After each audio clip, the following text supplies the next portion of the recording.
Hello and welcome to our next edition of the Absolutely Bookkeeping podcast. Today I'm joined by Kirsty. Kirsty has been a really good champion of mine, and I absolutely love the fact that she won the Bookkeepers Champion last year at the ICB Awards. So Kirsty, hand over to you. Tell me a little bit about yourself and your business and the kind of clients you work with.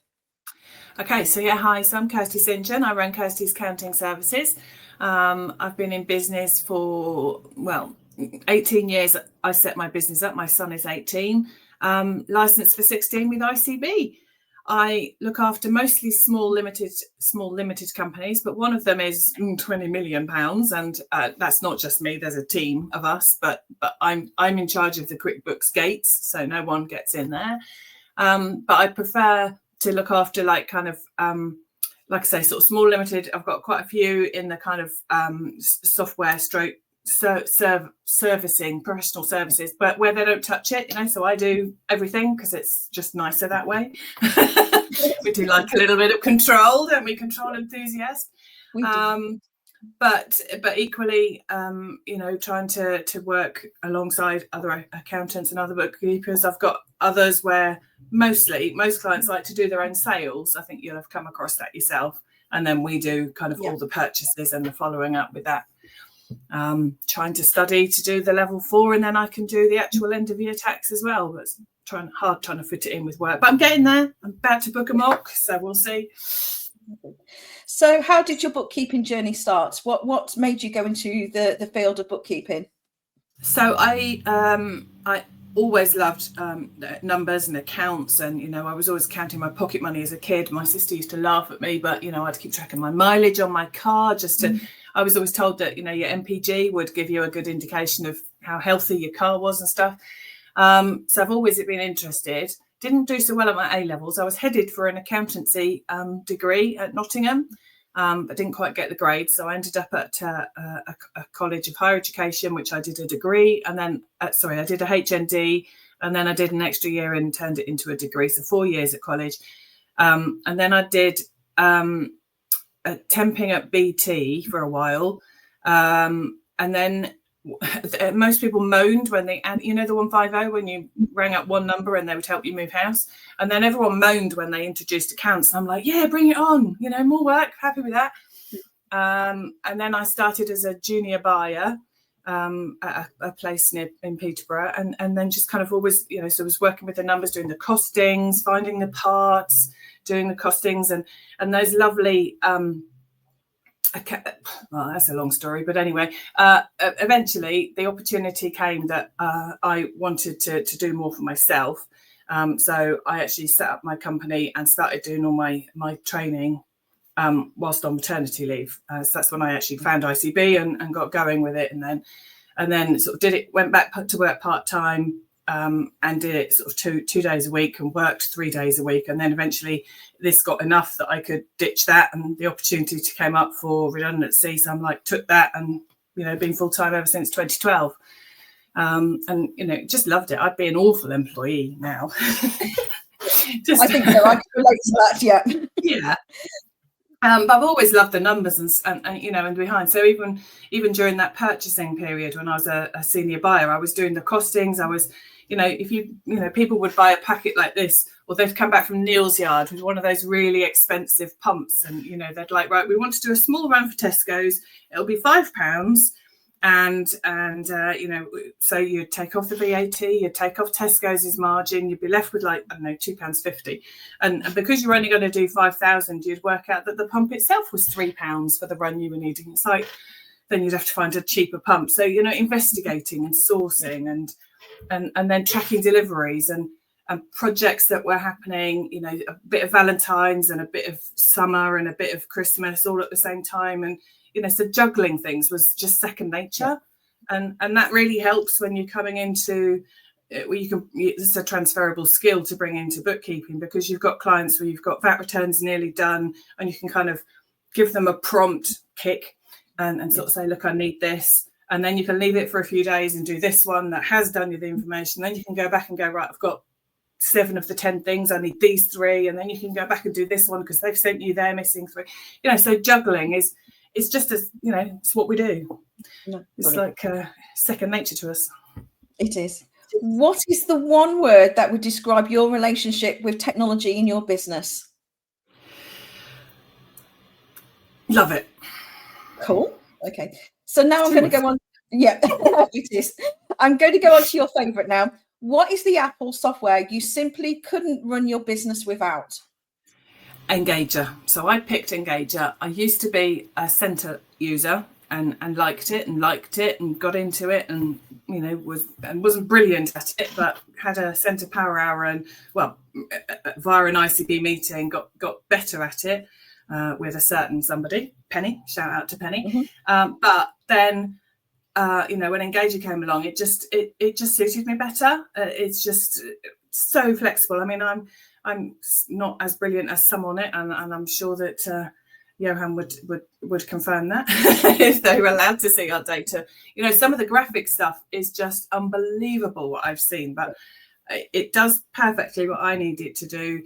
The smooth onboarding journey, you know, linking up with Zama, the task management, plus any extra tasks you remember to have. So I've always got a notepad here for scribbling bits, and, you know, as things occur to you. But there is a little scratch pad on the home screen, isn't there, that you can just, mustn't forget to do this type thing. The countdowns on the front screen are good.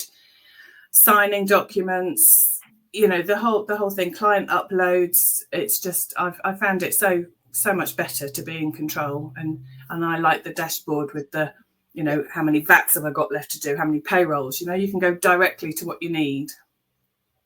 So how did you discover it? Was it sort of a game changer from day one, or was it kind of like a work in progress and now it's become a game changer for you? No, I knew it was going to be brilliant. I really like the graphics screens, the whole Kanban board and that sort of thing, rather than a long list. And the fact that you can filter and choose, you know, well, I need to just show me what VAT I need to do, just show me what payrolls I've got left to do. So you can pick and choose which things you need to do. I mean, to start with, I didn't do the, I'm going to sneeze, excuse me. Oh, hang on.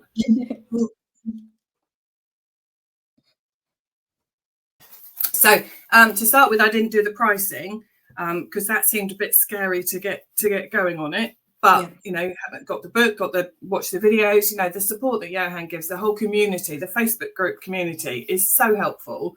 But actually getting that going and applying that logic that was already the logic I was using, but just actually formulating it and testing it. Obviously, you've got to test it on yourself, and you're going to go, did that come out with the number I was expecting? Yes, it did. The time tracking aspect, like I said to you before we got going, I in the first, when I first started, I had a little notepad with times I started and stopped on various clients. And then I've been using an app called Harvest, which is free for a single user for 10 plus years. And so I'm very in the habit of, you know, I'm on this client. Oh, this happened. Right, stop the timer, start the timer on that one. So even if I'm not charging by the hour, I still track my time, because you can judge, you know, for looking back at profitability and stuff. So I'm actually finding it hard to switch to using the tracker within Engager, but I'm getting there. Yeah. So what are the key problems that Engager solve for you and your clients? Well, the onboarding process is so smooth to a client. I think that helps. And the integrated document signing, that was particularly important to me. So I get a sign off on payrolls. If there's anything specific, if I get VAT returns are always signed, the year-end accounts are always signed, you know, things like that you definitely need signatures on. So that's all integrated and nice and easy to manage. Recent discovery was being able to have an external advisor. So, for example, I use a subcontractor to do self-assessments and year-end tax.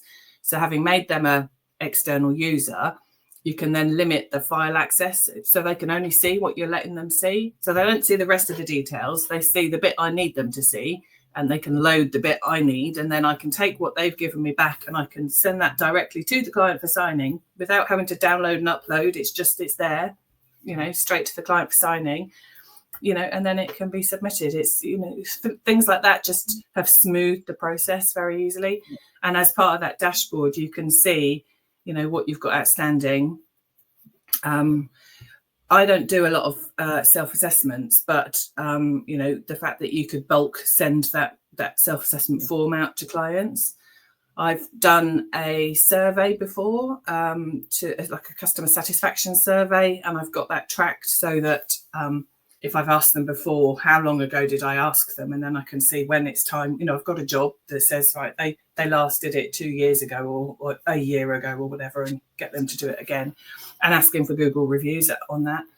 But equally, you don't want to bother someone that's just started, so that job doesn't start until a year, sort of thing. So things like all sorts of things that anything you can think of, plus tracking our AML requirements, ID expiry dates, when were they last risk assessed, like 3 months, 6 months, 12 months, that kind of thing.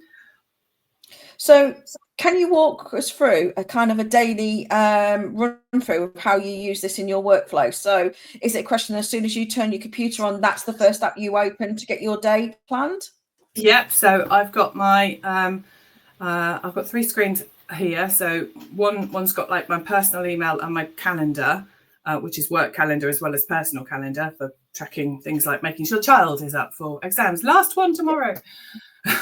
And then I've got a set of tabs that open, which is email, my timesheet for Harvest, my Engager, and LinkedIn. And straight to it, it's like, right, what are we going to do today? Where are we up to? Where did we leave it last night? What's our priorities? It's quite scary seeing the things I read because they're overdue, but sometimes they're overdue because you are literally just still waiting for a bank statement, and I can't move that job on because I haven't seen it yet. So, but you kind of train yourself to go, yeah, I know about 5 of them because that's that, but at least you don't get like 5 months worth of overdue. You've got one for April, and it doesn't show you that May is overdue until you've completed April, so that's nice as well. So you are literally focused on the bit that needs doing. Are there any clever automations you've set up within the software that's actually made your life a lot easier? So you've mentioned the fact that you've sent out bulk emails. Do you actually send reminders to clients from that? That's an automated reminder to chase paperwork, or? I haven't done so much of that because I tend to do part of that via Apron if we need to do that kind of bit of paperwork. But the VAT signing off and the reminders for ID chasing, I've just had one come up this week for an ID is about to expire, so that's set to tell them a client a month before that expires, just to give in case they didn't know. And that's a nice service to a client that they may not have known. Yeah. In fact, he's considering retiring and not driving anymore, so he's now pondering what to, he's not going to travel, he doesn't need to drive, so he's debating what to do. And I'm like, okay, come back to me when it's renewed. Has using Engager saved you time, enabled you to kind of scale up, or even help you with your sanity? Because obviously you've mentioned quite often that the reminders are very good for deadlines, and like with the ID that's expiring. So obviously it's saving your sanity for you not having to remember that the software's done that for you. Exactly. So I do still have a little list. I get laughed at for having a little visual list, but I am quite visual. But it's effectively your to-do list, and it's electronically ticked, and so it literally does focus your mind on. It saves your sanity, in that you're never going to forget a deadline. We're all so fixed on the 7th. I try and go for the 30th rather than the 7th for the VAT. But the 19th is CIS and payroll. Those deadlines are so fixed in our work life, which extends into our home life. With the family and friends, they're like, "Can we go out or can we go on holiday?" And it's like, well, yes, between here and here, because at the moment it's just me doing the work. So yeah. Are there any common mistakes you've seen other bookkeepers use with this app that maybe you can dispel, kind of help them when they look at this software? What's the key thing that they should do on first using this software? Read the guides in the help. A lot of the questions in the Facebook group are kind of simple things that if you'd read the steps, the 1 to 10 steps that they have set up for you, to help you get going. And there's visual guides, there's videos, or there's however you prefer to learn. But yeah, the face, or if not, if you can't find the answer that you're looking for, then within the help section, then by all means ask in the group, but search in the group first, because you're not the first person to probably have asked that question. So a lot of the time, I think that you do see the same question a lot of the times, and you think, I'm sure I've seen the answer to that just recently. So, but I'm probably one of those people that asks silly questions. So I know my graphics aren't very good. I would love to be able to, but I'm not very visual or creative. So I've seen some beautiful letters of engagement, and all those kind of the way the documents track through and that kind of thing. But mine are okay, but they're not as good as they could be. Like your lovely background and stuff like this. I'm sure your documents are amazing. But what do you think are the best bits about Engager? I think for me, it's the Kanban. The Kanban for me is so visual, it's colourful, it stands out, and because it's traffic light system, you know that you are. And I've put a lot of internal deadlines on there that affect it. So for me, that is always being one step ahead and not firefighting. And it's the first clear visual thing I have on the screen that really makes me less anxious about the workload that I've got ahead, and I can plan things around it. And I think and when you've got so many juggling, like you say, so many different aspects of bookkeeping, payroll, various things, and other things for accountants, or if you do the year end, it clearly defines them in tiers that what is expected from each bit. And the fact that they've spent the time putting the workflows in there that you either amend or leave as it is, that you're not going to miss anything crucial. Yeah, and that it literally can be used straight out of the box. It's ready to go with a certain set of workflows, or you can adapt them. So I've got a client where regular Thursday job, but it's more of an admin based one. So basically I just set up a task which is log in here, check that email, do this, do that, that thing. But it's my own checklist for them. So it's not bookkeeping as such as an admin task, but it still follows the same thing. And you can the fact that you can I love the notes section. And I know you can do the proper notes in the comments and they transfer job to job, but that little notes section is just a reminder to me of I reminded them I rang them then, or I emailed, just a real kind of visual, quick notes as to where you're up to. I lost my train of thought, but priorities. So the red, amber, green with the traffic light system, but also you can change the priority of something with your funny little emojis if you want to. Right. Yep. So that was quite quirky. Now, if you had a magic wand and you could change one thing about Engager, what would it do to improve it? Or are you happy with what it is as it is? I mean, obviously, Engager is one of the fastest evolving softwares out there. But is there something that you personally would want it to have that would help your business or your clients? I'm happy with it as it is. But at the moment, it's just me and my business. My sister does a weekly task for me that's on there, and she communicates that she's done it. Or, for example, there's 60 items to clear and one didn't clear, so she leaves a note of so-and-so. Joe Blogs didn't clear, don't know why. So we can communicate with each other. So I don't know how it works with other, with multiple staff members, but I get the feeling that you can literally swap the job between, I did the first bit, you did the second bit, then it's ready for me to come back. So I think it can, it can cope with that. I've got way too many unread emails on my Gmail, and so I still use my Gmail screen rather than the full email screen within Engager. But I know other people that just live in the Engager screen. So maybe I'm just too old and have been doing it too long. I'm the same. I have my 365 as well, but I do like the fact now that my 365 does connect with it spot on. Oh yeah, and it's just a really good. And I checked the other day with the communication tab, so you can see what did I last say to them as part of that job. Oh, the switching things is good. The new thing where you can, say you've got a VAT job live, you can switch to see what other jobs you've got live, because what you're doing here might affect that job. So that's nice, instead of having to go back to the list to find the job. Right. Would you recommend it to every bookkeeper out there? Yes. Cool. That's a great one. And have you paired it? And more than that, Natasha, I would actually recommend it to people who, I didn't start using it for the first 10 or so years of my business. I kept track of deadlines. I had a decent enough number of clients and never missed a deadline. But with the way that things are at the moment and the starting price of this, I would highly recommend anyone starting out to do it and to improve those processes, because that was something that I learned from Penny with Centre. Her processes and things are amazing and much more detailed than mine are.